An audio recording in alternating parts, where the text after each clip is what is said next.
Good day, fellow investors. Welcome to the real stock market news.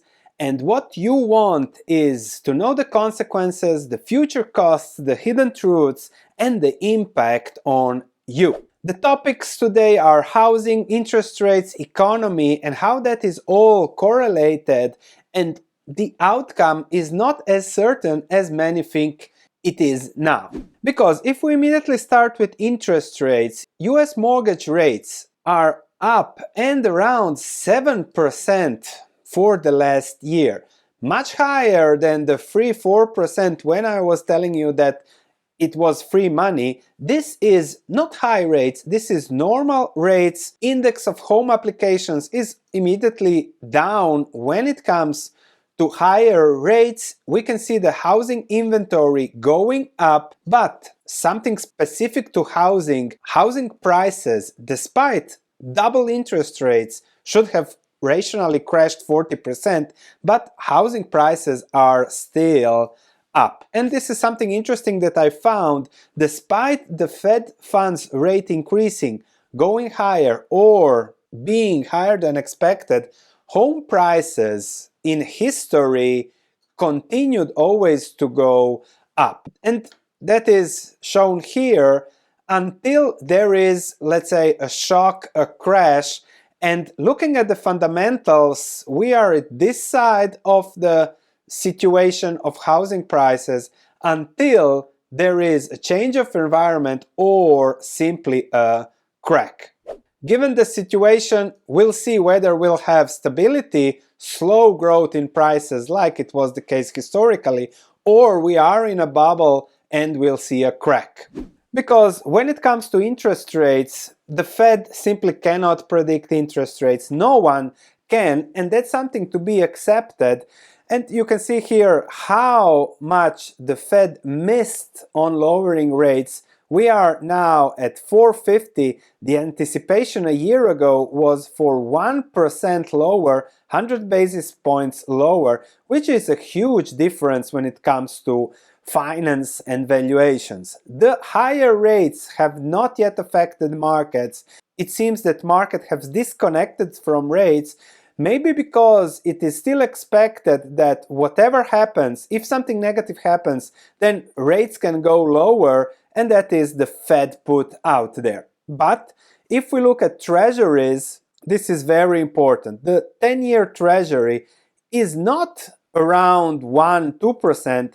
Now it is at 4.5%, and this is a big shift in paradigm. Rates are higher, and rates can be higher for longer. Housing market, stock market have not yet adjusted to that, and it might not be for a while, but sooner or later it should, because this is, let's say, risk-free except for inflation. And talking about inflation, we have here higher than expected inflation. The target was 2%, we are in 2.7%, and if we look at the components, we have energy, food at home, core goods, and shelter negatively impacting inflation. So if energy goes up for whatever reason, food goes up for whatever reason, shelter is not included there, but if core goods go up for whatever reason, tariffs or what, we can soon have inflation at 4 or 5%,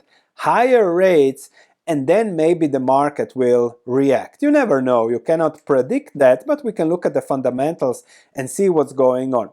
If we look at the economy, real growth, the main contributor is consumption, then we have government spending, so contributing 1% to growth, consumption 2.5%, and you have 4% real GDP growth for the US economy. That's staggering growth rates. But if you look at consumer finances, due to the markets and financials and also housing, total assets are just going higher. Those that have assets feel very rich, thus also confidence is high, thus spending is high. However, we also see that those credit card loans are starting to go up, and then the system works until it breaks somewhere. And again, impossible to predict. We have now the projections for the 2025 federal budget, 2 trillion deficit planned going forward. Tariffs should not be such a significant contribution to cover the deficit, and these deficits simply will continue to increase debt to GDP. And if you look at US government debt, we are now at $35 trillion, and the plan is that it will simply continue to grow. Real GDP growth has been higher than assumptions in 2024, but it is predicted to cool down or to revert to the mean, and some say the mean will likely be 1% ups and downs rather than 2%, but we'll see how that works. The problem is that with higher interest rates, there is a huge impact. Now, net interest paid on the huge debt is 1 trillion. Do you understand that 1 trillion, half of the deficit, is just for interest, just to pay interest on the debt? If interest rates keep on climbing, then this net interest payment goes up. Because if I look at the debt, that, by the way, will still go higher.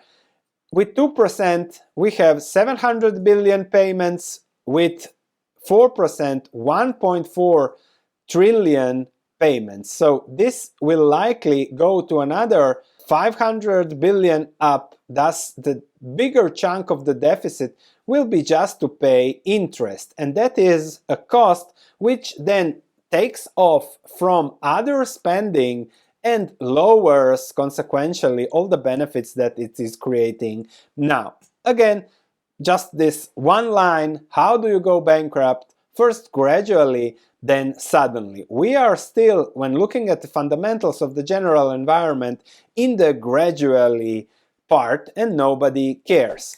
When it comes to tariffs, proposed tariffs going back to 1930s levels, okay, but if you put 18% tariffs on imported goods of 4 trillion, 18%, 300 billion, who is going to pay that? The customer. Thus, we can see core goods, inflation added here, and then we are quickly again at 4%. So when it comes to the market and everything, I think that shocks are the key thing to be prepared for over the next decade. It's impossible to predict. Many say the Goldilocks economy we are enjoying now, the market, will last still for a while, but these potential breaks in the system are happening. And if we look at what Wall Street expects, no shocks at the horizon, great GDP growth, everything great, gold going up, stocks going up, nothing wrong, inflation okay, contained, not up, not down. If we look at the S&P 500 projections, 6,600 for 2025, so 10 to 15% earnings growth, all great. Again, earnings per share of 270 for 2025, even if real earnings are 200, but great. Wall Street always has distorted perspective on things. Robust economic growth, put your money into ETFs, no worries, no worries. Copper up, gold up, oil prices down on higher supply, higher production, no worries there. The Goldilocks to continue is the main mantra, but I don't see that backed by real quality fundamentals. It's backed by debt, lower rates. The Fed is lowering rates despite inflation. And one day this will break. When? I don't know. I just want to be ready for both the Goldilocks to continue, both the shocks to come. Thanks for watching. I'll see you in the next video.